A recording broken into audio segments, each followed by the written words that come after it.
Hello, chess friends. This is International Master Valeri Lilov, and today we're going to be talking about one of the most interesting topics that I have actually been preparing and doing on YouTube for the last couple of months, and that's like how to improve as a club player.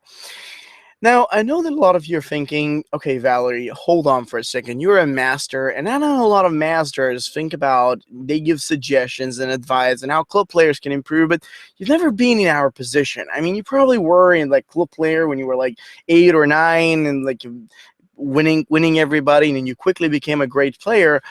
The truth is, not really. I wasn't a grandmaster at 12. I actually became an international master at the age of 18. You could say that it was too late, yes, but that's why I'm a coach mostly, because I chose to coach, not so much to play. And the truth is that I had to go the slow path. For many years, I was a club player, so I know exactly what it is to be stuck at a certain level and not to know what to do, like, or what to study so you can actually progress and get to the next level. So today I'm going to try and explain to you not just the methods, but also to give you direct guidelines and suggestions that I've experienced myself in terms of how you can improve your game, while at the same time I'm going to quote on top grandmasters and essentially what they do different than you and how you can borrow a little bit of their magic and get to incorporate it in your own games. So we're going to be actually talking about that, and I guarantee you, if you're able to take the effort and really bring as many of these little concepts as you can into your games, that will make the difference. That will make the important difference that you need. So now, who would I like to begin with? Whose games do I want to show you so you can actually borrow a little bit of their magic? Well, truth is, I would really like to talk to you about Magnus Carlsen. Yes, you probably think, Valerie, I can never play like Carlsen, so he's an amazing player. Yes, he is. But how is he doing it?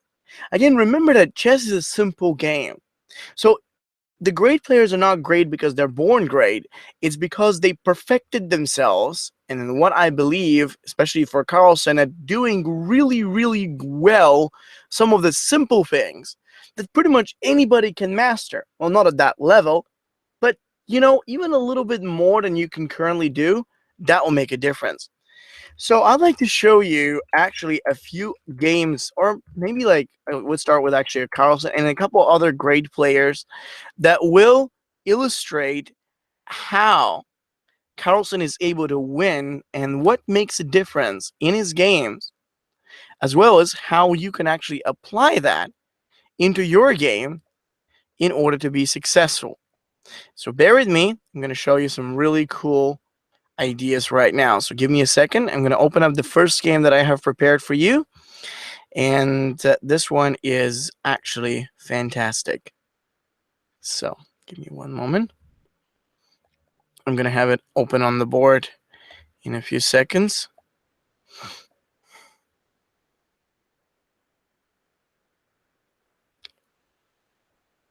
Okay.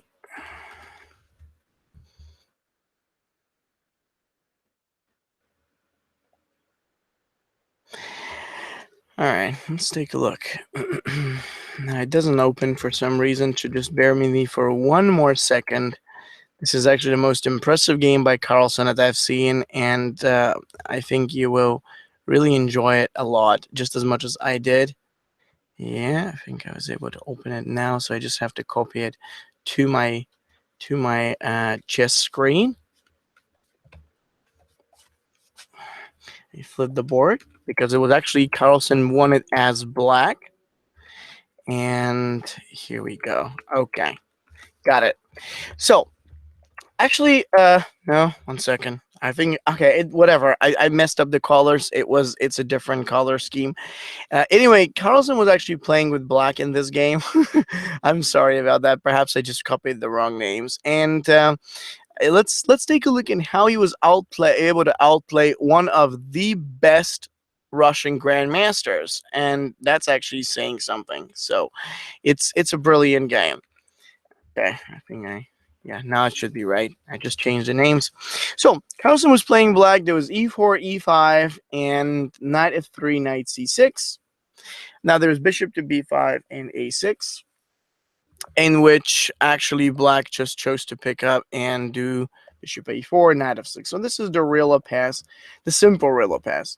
Now, would we consider this opening boring? No, by no means. I don't think that any opening is boring. It's just that there are people who know it and people who don't know it, or people who know about it enough, or who don't know about it enough. Somebody tells you this opening is boring, likely he doesn't know it too well and he's heard someone tell it. I personally like e4, e5 for black very much, and Rilla pass is good for both sides, really. So black played bishop e7. White goes d3. A little less active line as opposed to the usual rook e1, c3, and d4 preparation. But just to give a little bit of a hint, white wants to solidify his pawn structure, and then later on, without worrying, just focus on building up and setting his own pieces on the king's side. So that's actually what happened. Then black played b5 and bishop to the b3. d6, of course, was a normal move to keep up with the development, and this is the time when white played a4. So since I want to make these webinars as interactive as possible, I'm going to be asking you questions, and the important thing is that you try to give me a detailed answer as possible. I mean, you don't have to put it in one message, because I'll likely move to the next move before you finish writing. You can just, provide some short comments and just press enter, then provide some other comments, and so on and so on. The idea being is that you kind of share with me the way you're thinking, and I will tell you what you're doing right and what you do wrong in comparison to the world champ. So what white played was with a4. Basically, he put pressure on b5. I mean, keep in mind, this was not a blitz or a rapid game. It was a world championship candidate game. And I was in 2013, actually. So I believe this is the year. I could be mistaken, but I think that this is the year when Carlsen became the world champ. So, basically the question is, what does black do? What is black supposed to do? I mean, is he supposed to advance somewhere, to attack, or rook b8 makes sense? Actually, I like that move. It's not a bad move. The problem is that this is sort of going to give away the file to white. Is this a terrible move? I guess no. But you see, Carlsen didn't want to let that. You see, one of the things that he does so perfectly in his games, and you have to try and do in your own games as much as possible, is don't give your opponent anything that much. When a move like b4 takes place, you suddenly realize why such a move is important. We don't give him an open line. We take away good squares like c3 for his knight. And it could seem like a small thing, but trust me, this small thing could be the reason why you'd actually win, or sometimes even lose a game. So it's not really that small. Taking one small thing, then another small thing, and then another small thing is actually how you build an advantage. You see, this is a very valuable way to go. Now, after the move of b4, of course, this is still theory, but, obviously the game is going in a specific manner. Black castled, and then white actually picked up to do a5 in order to acquire some more space around the queen's side. So now I think black has an important decision to make. How does he get to continue his development? So far, b4 was a good move to control more space. Are the both moves playable? Yeah, but I like b4 more, and I think Carlsen liked it too, because it just closes down white. Now, you see the a5 pawn on its own is a little bit of a target, so we cannot say it was an important move that white did, while the black pawn is taking quite a bit of space. So anyway, it was a decent line. So what should black play right now?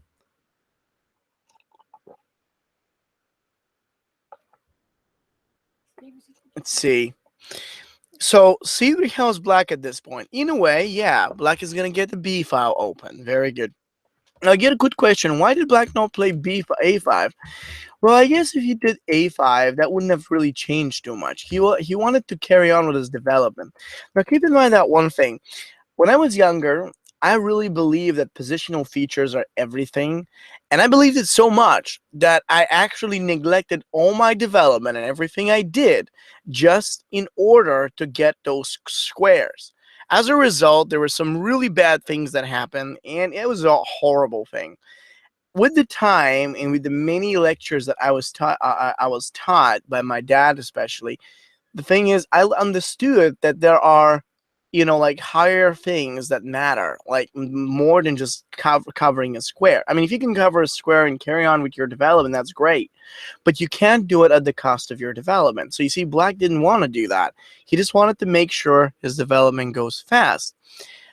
Is bishop g7 or bishop g4 good? I think so, but then, I mean, bishop b7 or bishop g4 will be challenged by h3. So no, there's a better move. Now, while you're thinking about that move, I want to use the opportunity and tell you that there is a fantastic 60% package that is being offered on the web link below the video lecture. It is on the so-called Empire Chess Collection on Grandmaster lectures. It's 10 Grandmaster DVDs, which cover, I'm going to like quote the themes now. It's learning how to defend as a grandmaster, learning deep strategy and the techniques of super grandmasters. So keep in mind, this is for intermediate players. Like, it may say grandmaster secrets, but basically it's explained in a way so that every one of you can understand. There's aggressive attacks, how grandmasters attack, how grandmasters think. That's especially interesting part. I do recommend you to checking that one out. And one of the most incredible parts, which basically the problem is a lot of players don't know how to do it, it's transitions, like how grandmasters transition from one position to another, especially from the opening to middle game. It's like 10 DVDs, 10, I think about a few hours each DVD, offered at a 60% discount. It's an incredible price that you're going to get, and I think that each one of them covers one aspect, practical aspect, that you might actually want to get. It has a physical disc or a download, digital download, whatever you prefer, but it's an incredible deal, so check it out. It's only available for the next few hours. So anyway, getting back to the game, let's talk about your suggestions, guys. Maybe bishop to the b7. I like that. But you know what? Let's go bishop e6. That was the move that was actually suggested by Black. This was an incredibly important move because the moment we do it, in case white trades and then we recapture, we're able to get a fantastic command in the center with our pawn and eventually the queen and a couple other pieces coming together. Now, is that just the one reason? I guess it is one of the reasons, but the main reason is, let's cut off the white important bishop. Now, those may be some small subtleties, insignificant, you'd say, but it's the small, in my country we have this saying, the small little stones that are actually going to push the car, and make it move. It's like the thing that you would actually less believe in is actually making the real difference when it becomes bigger and bigger and bigger. So small features like making some more space, not letting him to open the line with b4, taking out his good bishop on the b3, restricting a little bit more and taking that away. It doesn't mean so much alone, but when you add the combination of all these little things, it becomes something big. So Svidler did not want to let that go, so he just played knight c4, hoping to blockade and to get a very good knight. So this is the time where Carlsen figured out, okay, it will be a good idea to prepare potentially versus c3, so the rook can line up. Of course, white played beat c3, beat x to c3, beat x to the c3. And now we have another very important position. I mean, white is doing really great. He's got this knight and the bishop and other things. So how do you say Black is supposed to take advantage here? Let's see. I don't see how the bishop b3 is bad. It's not bad. It's a good bishop, actually. It's a good bishop that Black wanted to exchange. I mean, yeah, I guess right now we have a little bit of a difference with the terminology. I mean, it's a bad bishop for Black, and it's a good bishop for white. So yeah, that's why Black wanted to fight it. And he managed to blockade it. He did a good job with that.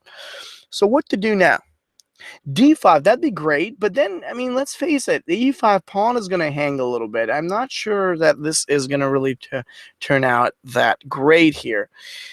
Do we have anything else? Exchanging will be really bad, because if we do it, then trouble will be white will just take away the bishop pair and he will attack our weakness. I don't think that it's going to work, Shall we do a move like knight d7? I guess that makes more sense. Honestly, that actually looks like a good idea. Knight d7 to c5. Although, yeah, you gotta be careful about the backward moves.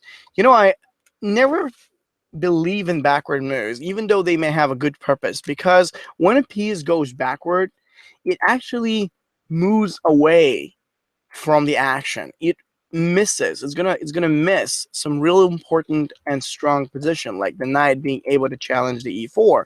It's just not gonna do as much on the d7 square. So no, that was not the move that Carlsen played either. He actually did something else. Is bishop g4? Well, we moved the bishop already once. I think that he would just challenge us with h3 if we get it there. Is queen d7 a good move, or queen c8, or knight e7? All of these moves are fine, but you got to understand one thing. If you want to be most precise in every position, there is one question. There's but one question that you have to ask yourself, or learn to ask yourself, before anything else. Now, what's that question? You're going to say, okay, Valerie, I have to think about what's my worst place piece. Good question. Not the best, though. Should I be thinking about how to gain more space? Sure, but not the main question. What's the main question you got to ask yourself when you're playing and you want to be precise? You want to find out the most important. And I'm not exaggerating. It's like, how can my opponent threaten or attack me with the next moves? Forget the rest. Ask yourself that question first. What does the opponent want to do? Very simply speaking, but not even that, because that wouldn't specify it. What threats could my opponent pose against my position? Because whether he wants to do rook e1, queen e2, queen c2, queen d2, bishop d2, or other kinds of moves, you don't care. You don't care about any of those moves. They're quiet, simple. You can do anything. You don't have to stop. You don't have to even think about it and just waste time. Just think about those moves with which he could threaten you, with which he can pose a problem, which you can make a challenge against you. The rest you can forget about. So right now, Carlsen did a very useful h6 move, as one of you suggested. Very good, very simple move. See, it's brilliant when you see his games. A lot of people say the games are boring. In a way, they are. But you have to understand, behind that boring look, there's a lot of depth that other people do not see. And that's why he's beating everybody, because people don't actually realize how important those moves are. With h6 on the side, black is taking away the g5 square, so white's knight cannot jump. And that's why it is unable to do that. Now black already got into a better position. So white plays rook e1 now. Okay. So what we need now is a plan. And now we're going to talk about probably the most important thing that a chess player needs to learn: how to plan well. Oh, yeah. You know, planning is really not that easy, but I like to hear. See, today I'm going to be asking a few more questions, so I do hope you don't get annoyed by that. Keep in mind that I want to make it as interactive and as interesting for you as possible. So just going on with just like one, okay, black goes here, white goes here, this is a good idea, this is a bad idea, that really wouldn't cut it for you. You're likely going to forget that. So let's just make it more interesting. I want to hear your suggestions, good or bad. It doesn't matter. Tell me what you think. I'll comment on that, and I will tell you how black proceeds, because this next moment is the most exciting in the whole game.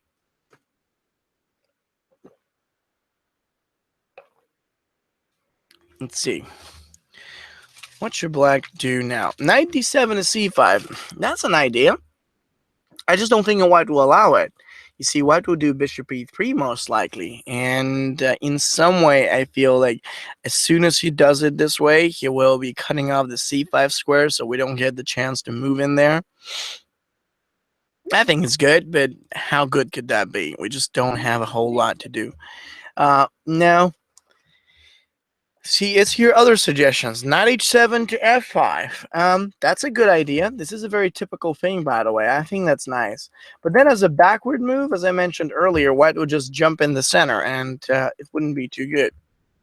Rook e8 and bishop f8 may be good. g5 will be too weakening, though. Can we try to move the knight around through a7? But you see, what you're recommending is actually moves. And I got a perfect comment by Jesse Turner right now, who recommended that black has to break to the center. And that is awesome. He needs to prepare the d5 move, as you pointed out. It's not about a move. It's not about 2 or 3 moves. It's about a goal. It's about a plan. It's actually so logical.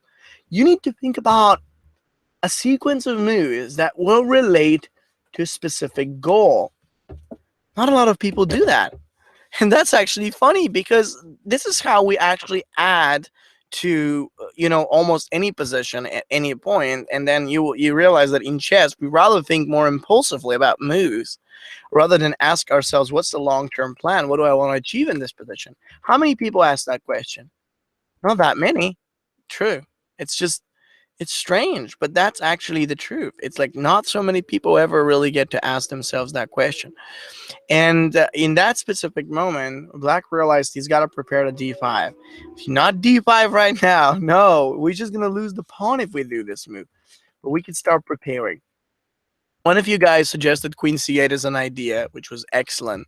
And from this point on, black started preparing for d5. It's not going to come now, but when it does happen, it will be great. You realize that white can't move the knight now due to the bishop pinning. And, actually, in case white plays with d4, then you realize that black is preparing also to improve his queen. He can exchange in the d4. There's c6 to the d4. And actually, black could even play d5 to break open. Like after e takes to the d, knight takes d5. You see white's going to get an isolated pawn. Sure, we also have an island pawn, but white's is a lot more easy to access and push pressure against. Also, we've got another too far advanced pawn in a5. That may be a problem. I believe that black has a slightly better position here. Not an advantage, but that's probably why white didn't want that. So he played bishop to the c2. And yeah, so the goal is d5, yes. So we can support, and we did everything. Now the black needs to checkmate white. Actually, I like that comment.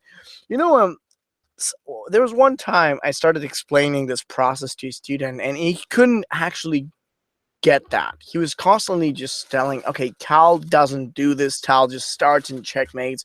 I saw in the puzzle book. And then, he had a hard time realizing that, chess is based on 70%, 75%, we could say, positional play and 25% tactical play. And often these, the positional and the tactical chess, interconnect. So, you basically have to interject a lot of tactical ideas within a positional execution, and the other way around. When you have a tactical execution, you have to interject many positional ideas as well. So it's like these are helping each other. You can't only say, okay, I've got to just break him and checkmate the white king. You can say that, but it's not going to happen. And you will try, and you're going to fail because it's not the right way. You see, one of the most important things if you want to be successful with any plans or attack is to figure out how you can connect your pieces together. Carlsen's plan was not to go for simple moves and big possibilities like bishop takes c4 even, which a lot of people I'm sure would do. But then we realize that white's going to get his 2 bishops ready and then maybe go for c5 or some other moves. Black didn't want that. What he wanted was to get enough time, prepare his own forces, and really take what's necessary before this move becomes ready. Isn't that too slow, Valeri? I mean, come on here. You're boring me to death. I just want to see something cool, and this is just a lot of moving around. Some people might say that. I'm pretty sure some of you are actually thinking about it. But it's really not. It's really not moving around. If you try to think about it, black is actually having much more than enough time because white can't make something. I've said it in many times in many lectures. Time depends on what the opponent can do. Really, it's relative. Yeah. It's like if he doesn't have the ability to do much, you don't have to hurry. You can take your time and do whatever you need in order to regroup and reinforce, as long as you have the patience to do it. So after bishop f8, actually, white showed that he is rather unable to make more, and he made a bad move. He did knight e3. Now, that backward move, I suppose, was born out of his idea like, okay, this knight is going to be attacked and taken at some point, so let's just better bring it back. And that gave black the perfect possibility to do d5. Isn't that cool? Yeah, I mean, and you know, you're thinking, okay, Valerie, just he didn't have to do that. He could have just played h3 or bishop to the d2. He didn't have to put his bishop there, and he's knight on the e3. Yeah, but then Black would have kept improving. And yes, you may quit the lecture if you actually feel bored about the way and how Black is playing, but this is the real beauty of it. Taking enough time to make everything good and perfect. So once d5 comes out and the pieces basically just get ready, you know you have all that strength. You know what is the biggest advantage of playing in such a preparatory way amongst intermediate or club players?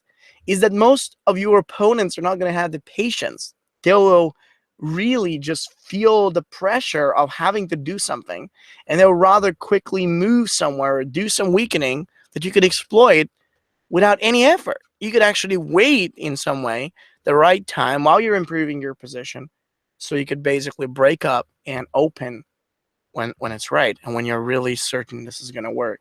Now see, the moment Black did this move, actually he gets these two pieces beautifully placed in the center. He's got that rook and that knight, which are pretty amazing, and things are going great. It was really that, just step by step, one piece at a time, having a one small goal, nothing too deep, nothing too brilliant, you know, nothing you can't do if you try. If you learn, if you teach yourself to actually think this way, not move by move, like I go here, he goes there. Most people think like that. This is the move by move approach. Change that. This is very important. So I played h3, and then I'd like to know, what do you think Black has to do now? All right, let's see what you've got in mind. What should Black do now? It's a long-term positional idea. You have to think about all of the activity of your pieces. That's why Jesse wrote. Yeah, thank you. That's a good point. See, I like more thoughts and ideas like that. Just think logically. Just, it's not about I go here, he goes there, and I punish him. It's not like that. Chess is a lot more of a deep game. And yeah, that's pretty much it. Now I think Black should start playing on the d file. Okay, maybe I think that you can do queen d7, but Carlsen did a move that was incredibly good. And I know today I'm saying a lot of incredibly good and very important, but true, it is. I'm not just trying to sound cool. The next move cuts off White's any potential attack or threats or possibilities for the next like 5 to 10 moves. And yes, he did it with one really cool move. Now, defending the e5 and attacking the a5 with f6, that makes sense. I like that. Let's see, can we do that? I mean, we can do f6, but then White will play d4. No, he's just going to open the pieces, and now we created the weakness, the bishop on e6. To avoid such mistakes, be careful. There was this Grandmaster Morris Ashley. Now, he had one DVD, I believe, like once. He mentioned an incredible idea. He said, think about your moves. Like, every move that you make creates a little bit of a weakness. So think about it. And when I saw that, I was like, wow, this is so profound and yet so simple. I've never really thought about what my moves can weaken. I just play them because I like them. And then this is the moment where you actually understand how necessary it is to check about your moves. Because every move more or less changes the position. And if it creates weaknesses, that's something your opponent is going to try to exploit. If 5 is going to lead to the same thing, bishop is weak. Can we do bishop c5 to avoid any d4? Sure, I guess. But that wasn't that. This is a good move, but there was something better. I mean, if you play the move of bishop to the c5, I'm guessing White will do, let me think. I think White will actually do the move of bishop a4. And then the moment we take that pawn on a5, likely he is going to do the move of c4. And then suddenly all our play, everything we did, is actually going to be bad. It's like the moment he plays with knight takes d, this is horrible. Yeah, no, it's not certainly not very good. Okay, we don't want that. What else can we do? Bishop takes h3 with mate attack? You wish, don't you? No, it's okay, but it's not going to work. We have no pieces to back it up with. There are no threats. We're actually just threatening a checkmate, and White can easily fly with his king through the f1 in case we give a check. It's just, it ain't gonna work, I think. And some move like that, or even queen e4, which would be better, much better. Checkmate, sure. I mean, I want to checkmate too. I actually want to win the game before it even starts, but it just doesn't work. So what else can we try? Bishop f5. Thank you. Thank you. That was the move. This is an incredible move. It cuts off the white bishop and the queen because now white can't make bishop a5, a4, nor he can move to e4. It's holding him in the weakness, and now you see why the weakness is so good. When we tie down the opponent on an actual weakness, what happens is that he doesn't get a chance to really release his pieces. It's the problem of the weakness. So many people believe that when there is a weakness, it's all about just tying him there and then making him suffer because of it. And while there is a good sense in that, the weakness isn't really just so that you could win it. I mean, you could win it probably at a certain point. It's actually about keeping the pressure against it. That's going to cut off the flexibility of many of your opponent's actual pieces. And now what black did was queen e6. He brought his queen right up. He even waited. He after bishop to b1 or the threat of queen a2, bishop a2, he had the time to play queen d7. And now I played bishop a3. So white's pieces are incredibly passive backward, and now black has to decide how to continue. Since it's more like a training game, what we're actually doing now, one of you said, Valerie, what rating range is this video for? It's not a video, it's a lecture. First of all, I like to clarify that. So the other day I was asked a question, like, what is the purpose of watching this live when we can actually watch it recorded? The purpose is because you could join. So it's pretty much for everyone. There is something for everyone from every level to get. So this is important to mention. Also, I do want to mention to you once again that the link below that video, and I'm also going to put it on the chat, you can actually find 60% off an incredible 10 DVDs with more than, I think it's more than 30 hours of training on the Grandmaster secrets and what ingredients you have to just acquire in your play to become a master player. So you can actually take a look at that and actually use it. Now, one of you said, which engine are you using, Valerie? The Tiger engine, it's right here. It's in the brain. I don't know which version it is, but I guess it's actually thinking while it's talking. So I think it's good. I'm happy about that engine. You know, it's in the mind. Yes, looks good at first sight. Rook takes to b1. Okay, let's comment now on some moves. Is it a good thing to play rook takes to the b1 there? I think it's not a bad move, but that's going to be a transformation. Keep in mind that a transformation is a pretty big deal. You can't just do it and say, oh, this looks cool. You have to be very certain of the results. Because if white plays now a move like queen a2, then we got an issue. If we take a b1, he's going to take our rook. I suppose we can probably take the pawn out there in a5. But then if we do, I'm guessing white can just try...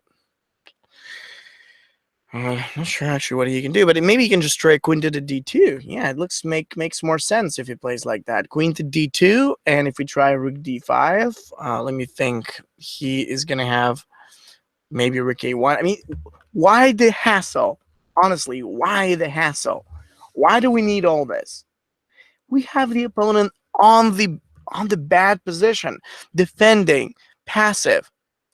It's really not that good for him. You don't want that. So, okay, now a question. You explain what we need to study to achieve chess improvement. Well, that's like to say, how do I improve? You have to, I mean, in my opinion, if you want to improve in chess, you have to work on 3 things, okay? First, you need to work on finding your mistakes. So this means analyzing your games, finding your mistakes, and essentially correcting them. With the help of a coach, if possible, that's great. The second thing that's very important is you need to learn more strategic concepts that can translate into your games. Not just to go over the book, my system 85 times, as one of my friends said, or whatever. You need to go over, you know, like just the most important concepts and try to actually practice, exercise them in your games. It's like a language, you know, you learn something and you try it and you try to apply it over and over and over again until it becomes a part of your vocabulary. And then the third thing, of course, need to play. You need to get experience. A lot of people don't actually try to play too much, and playing is a very important thing, but not just mindless blitz play. Longer games, which you get to analyze, and after after that, you study more master games, you study more new patterns, and you try to apply them and exercise on them in your next games. That's the way to improve. Anyway, getting back to the game. Okay, so I got 2 more questions. I'm going to answer them a little bit later because I do not want to deviate too much from the analysis. So we're gonna just move on now. After bishop to e3, black didn't play rook takes to b1. What he decided to do was to play a very good move, and that was e4. Now this move is risk-free. It doesn't actually change too much the position. It just pushes the white knight away. And then after that, knight d4.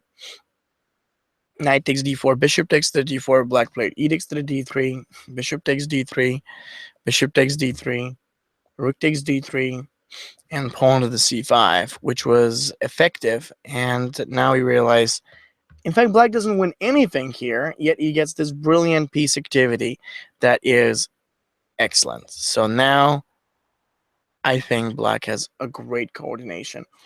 And now we reach another important, I'd say even critical position. So the situation has changed.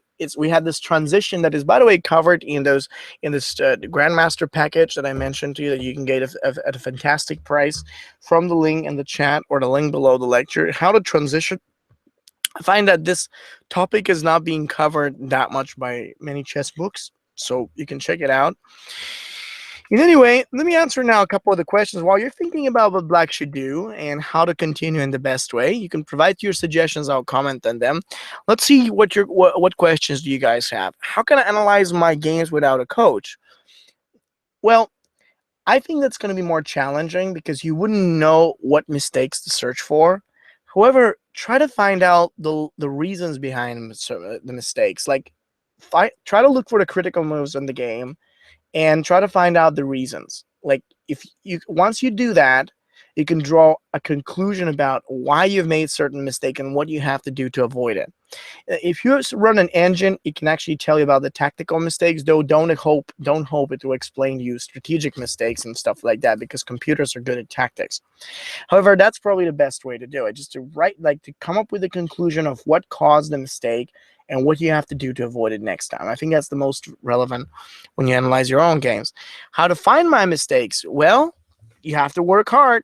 I mean, analyze the game, take enough time, even go through with an engine if you still cannot find out where you went wrong. So it will tell you, and then you can try to draw some conclusions on how to avoid similar next time. Don't try to remember the mistake and remember the position, because that position will probably not going to happen. Try to remember the reason and the situation so you can avoid a similar mistake in a similar situation when it happens next time. Now, let's see. Actually, one of you said, I bought the Smirnov course before it was here. I would suggest that with that, I'm looking for a coach to enhance the ideas. Unfortunately, if I do a real coach, I have to stop tournament chess. Well, I mean, you see, video courses are great, but try to be more active. For example, with this 10-hour course that I was telling you about, it's good to listen to it, but make sure you're very actively involved, because while the Grandmaster is great explaining all his thoughts and ideas and what you have to incorporate in your game, taking your time to write down some little notes and summaries, and then going over these again, is really going to make a difference rather than just stay and wait. So getting back, okay, what do we do? C4, absolutely. Let's fix the control. Let's have more space and open the bishop. What black did in here was to improve his bad piece. And that's not how most players think. If anybody looks at this position, he's going to first look, okay, how can I attack? What should I do if I take there? And the take there will be met by knight d6. So c4 is often found by us just because we want to block that diagonal. The truth is, black didn't do c4 because he cared so much about that pawn.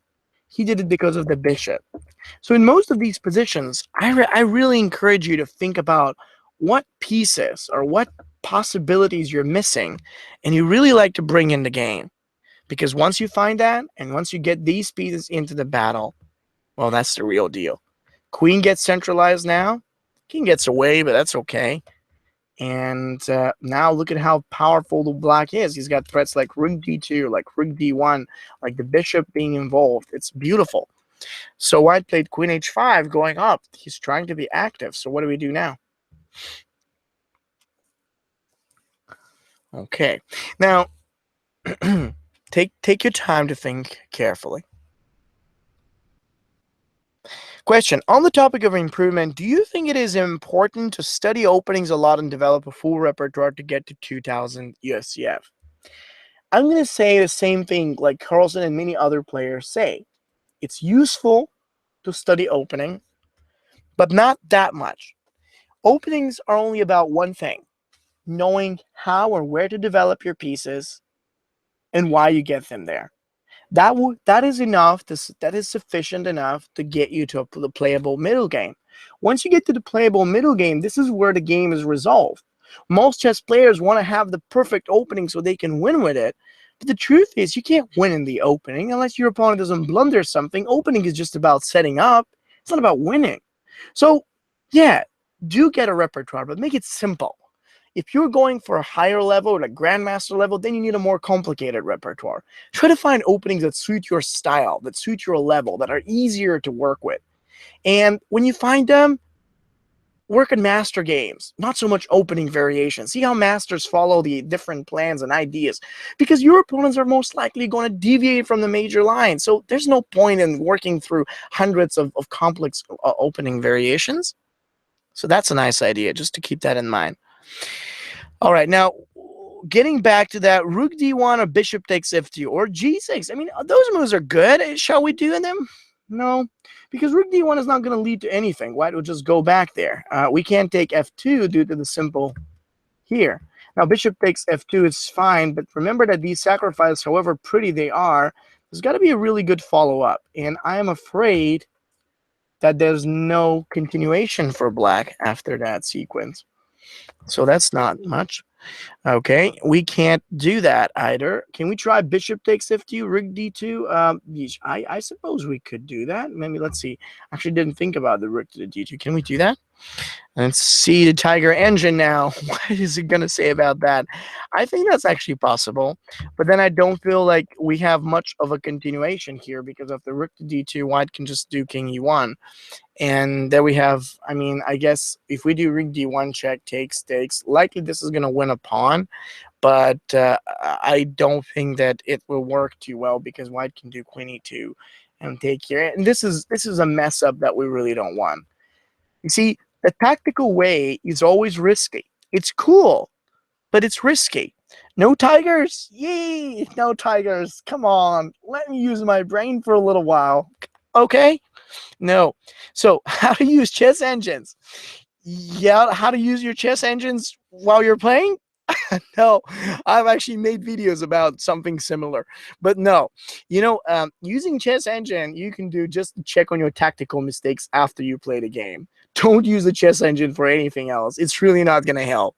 Not for middle game, not for end games. It's really going to confuse you more than it will give you. Just for tactical blunder check, it's okay. You can do that, but just after the game, please. All right, let's get back. This is not what Carlsen did. He did something incredibly good. Bishop to the d6. Well, that's possibly all right, but he didn't do it because, in fact, you have to think about the opponent. Remember the question that I said is most relevant? What does my opponent want to do? Like, not so much of what he wants, what he's threatening to do. Yeah, this is not going to work. Queen g2 was the idea. I can think without engines. Sure. I mean, that's the perfect suicidal move. Like rook g3 is interesting, but then apparently we're gonna fail due to the same queen f5 and rook h8 threat. So this is not gonna work. Well, didn't see that. Okay, don't worry. Take your time. While you're actually taking your time to figure out Carlsen's fantastic next move, I'm gonna answer another question. That queen e6 too passive. Okay, thank you for suggesting that. Actually makes sense, but it's a move that it's just passive. I think as we can do it, but it just doesn't feel like you would like to have your centralized queen on such a backward square. So f5 is a threat. So f6 and bishop d6 will result in queen to f5. So keep thinking and do not hurry. While you actually take your time to think, I would like to answer one of the questions. One of you said, Valerie, how should I study master games to improve? Should I blitz through hundreds of games or carefully annotate a few of them? No. See, I think that studying master games is really underestimated by many chess players. In fact, I had a lecture on master games, like it was a few weeks ago, and there were very few people joining that lecture. And I suppose that's because of the common opinion, I can't understand master moves. Like, so people say that and they say this is a waste of time. I can't play, I can't understand these moves. And that's how people are missing on the greatest opportunity to improve their chess. And I'm talking from a club standpoint. Now, what is the one thing that you can study from any book or any video or any coach? That is the master approach, like the master way of actually getting through the one stage of the game to another stage of the game to a third stage of the game and being able to win. You see, even though a lot of videos and lectures, especially those ones that I've mentioned to you, that are 10 DVDs, they show a lot of interesting master games. They're great. Taking the time to analyze them yourself, when you go slowly and you ask yourself the question, what would I do if I'm in the master shoes here? And when you don't get the move, apparently most of the times it will happen, thinking about what should I be doing differently? Why is my move not working? This is the type of approach that will get you in the game, and you're going to learn a lot more from one game rather than 100 games. So if I could make sense that way, take the opportunity to go through master games slowly. And don't study only master games, but a couple games per week should do. This is a very good thing. All right, so I got so many suggestions. And finally, Alexandre, thank you. I don't know if anybody suggested that earlier, but you are the king. Queen e4, this is it. We have the queen centralized, cutting off the f5, going for the e, and then actually utilizing the strength and the power. This is brilliant. Carlsen did that move, and it was very unexpected. Now we realize why white's queen can't take f7. We have a check. And then we have another check from here, so that rook is going to fall. So he can't quite do that. He has to move rook to the b2 to protect backward. And now we see the power of the piece coordination. Like every single piece that black has is now coordinated and well played and beautiful as black goes with rook d5. Rook e2, queen b1 check, king h2, and then f6. And that was it. The game is over. Now, I'm aware that a lot of people would consider this to be a very boring game with a lot of talking in between that I did, and for which I apologize. I could have selected a lot more of a tactical game. But contrary to the opinion that, like super tactical games are important to see, I tell you, tactics are good to keep you sharp. But when you want to really improve and grow as a chess player, you really want to study the positional basic, the subtleties that actually make your level to improve. Tactics are good enough because you don't want to be able to miss things and blunder and whatever. But that doesn't happen too much if you just do this like regular daily 20-30 minute tactic training on some website or with some book. Okay, this is the easy part. The more difficult part is to improve your understanding. So what we can learn, if I could summarize from this game, what you want to learn is, number one, take the opportunity to build on the small advantages, like b4, making sure we get more space without letting white open up a file, making sure we actually restrict his bishop by going after it to an exchange idea. Of course, making sure that we restrict him. The key question to begin with, and every move is like, what does my opponent want to do in terms of threats? Don't think about his quiet moves, just stop him.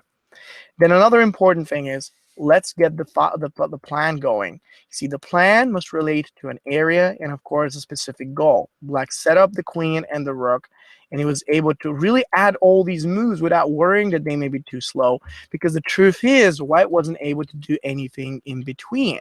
So we just got the right time to break in the center, to prepare that move and gain this huge space advantage. Later on, black figured out the perfect way to blockade white and restrict him, while he was keeping those pieces well coordinated, and the break was perfect with e4. The exchange was simply amazing, so it helped black to transition into a very active position, and yet he was thinking with that question in mind, What am I missing? That bishop really wasn't in the play. So we got it in, we brought the queen in the center, and then the threats were just incredible. Black centralized even more, and a move like queen e4 really destroyed white's position. Now, I know what are you actually thinking about this? You're probably thinking, okay, so now, Valeri, there's so many things that I have to learn and I have to get in my mind. How do you really learn all that? I mean, I get it when I listen to it. It's nice, sweet. The grandmaster tells me I'm listening to it, and I play. I just make my old mistakes, and I don't know how to break them. I've been asked that hundreds and hundreds of times.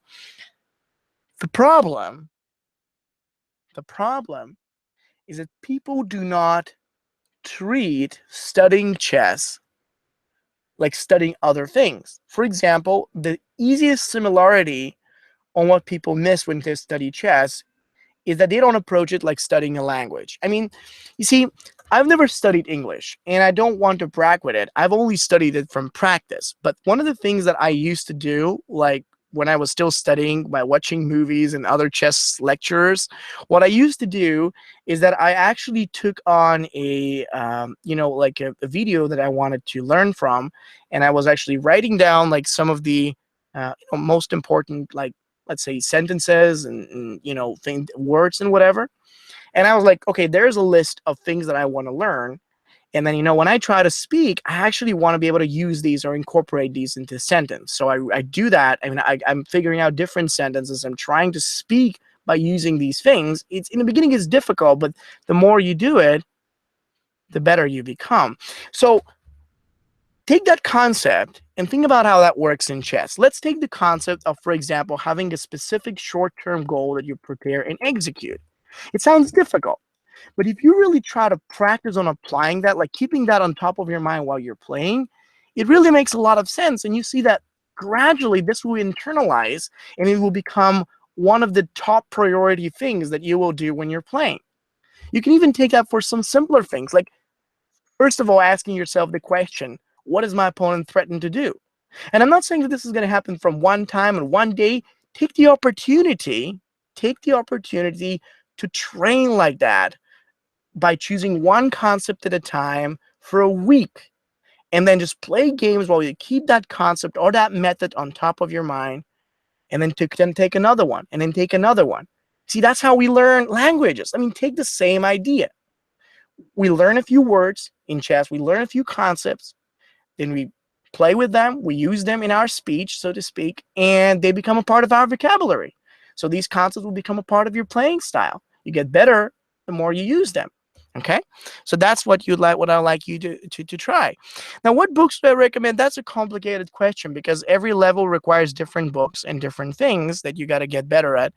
So I can't really recommend a specific book, but yeah, if you actually tell me what level you are, I can probably give you a suggestion. Now, I do recommend you to check once again the Perfect 10 DVD packages. That's an incredible price. It like becomes it's an incredible discount, 60% for 10 different grandmaster DVDs with grandmaster instruction on everything, secrets of calculations, secrets of like a lot of secrets of grandmasters, but really it's that they're very, very good. How to transition, how to think, how to calculate, how to strategically plan ahead. I do recommend you to check it out. I'm going to copy that link on the chat right now. And yeah, I mean, while you're actually checking this out, I would like to bring up I got a couple more questions. How long you should study chess every day? Thank you for asking that. I think studying chess for at least a couple hours will have a huge impact if you do it every day. But studying chess for like 5 or 6 hours one day or 2 days in the week is not going to have that much of an impact. And that's not me saying that. It was the world champion, Wilhelm Stein is the first world champion who said that consistency is incredibly important. So studying chess a little bit every day is more important than very much on only 1 or 2 days in the week. So keep that in mind. Even if you study 1 hour a week, that would still be very important. That would still make it work. So I would definitely recommend you to do that. So one of you asked, okay, there's another question. Can you do a question and answer webinar? I don't know. I hope I can. I mean, probably in the next months. This would be a really good thing. I mean, this was a question and answer. You ask your questions, I answer. So, what software are you using? I'm using the Fritz. I mean, chess base and Fritz. It's really good. It's very intuitive. So, like an hey Valerie, sorry for an off-topic question. Will you play in an open? I'm actually teaching mostly these days, but I do intend to play. I love playing, and I'm definitely going to play and keep you posted, guys, with some really cool games. I hope I'll be able to play. So I don't know where yet, but sure, I will. So, okay, now I got a very relevant question now. When I analyze a game of a master, one of you says, I see all the logic moves, but when I listen to an expert analyze it, okay, no, I don't get the question. Let's see what it is again. I'm going to try to read it. When I analyze one game of a master, I see all moves, logic. No, I can't get it. The sentence is so messed up. I don't understand what you're trying to say. So anyway, okay, so that's pretty much okay. So how can we get lessons from you? Thank you. That's a good question. Well, you can actually visit my website. It's tigerlilov.com. Send me your games. I'm gonna give you like a private free feedback to anyone who sends me his games. I do offer feedback, so do get the chat. Do get the chat. Send me your games or questions or whatever. I'm always very polite, and I will be glad to help anyone who needs help. I offer a brilliant course of basically a personalized self-study program, like training lessons together included with a lot of other stuff like homework, suggestions on how to work on your chess specifically. Because keep in mind, everybody has a different way of understanding and studying the game. So I try to find the very personal approach to each student, no matter his level and his preferences. But in any way, yeah, I want to thank you all for joining today. I hope you found this lecture more useful. I covered only one game, but I think I was able to cover it in details, as well as answer all your questions on how you can improve as club players and get to an even master level, and what masters do differently. So how do I send the games? You can also send me directly to the email, which is valeri.lilov@gmail.com. I'm going to put my link on the chat, so send them over. And don't forget to check this brilliant package: 10 Grandmaster DVDs for digital or physical copy, essentially offered at a 60% discount on the link that I'm actually posting on the chat. Check it out. It's great stuff. I love it. I think you can learn as much as I did. And yeah, I'm going to have the next webinar the coming Saturday, so feel free to join at 12 o'clock, 12 p.m. Eastern Time. Thank you all for joining me, and if you have any questions, or if you want me to send you this game or any other similar games or whatever you need, feedback, suggestions, questions, I'll be more than happy to hear from you. So feel free to message me on my email or through my website, tigerlilov.com. Thank you so much. And okay, there is one question. Is there any way we can get additional discount after the offers expire? You have to message the iChess.net guys. They're offering this promotion. I suppose you could, but you have to actually message them. In any way, this is only available for a few hours. So check the opportunity to get this incredible training package, Grandmaster Secrets, with the brilliant discount. And I hope you learn as much as I think you will from those. Thank you so much again, and have a great weekend. I'll speak to you next Saturday.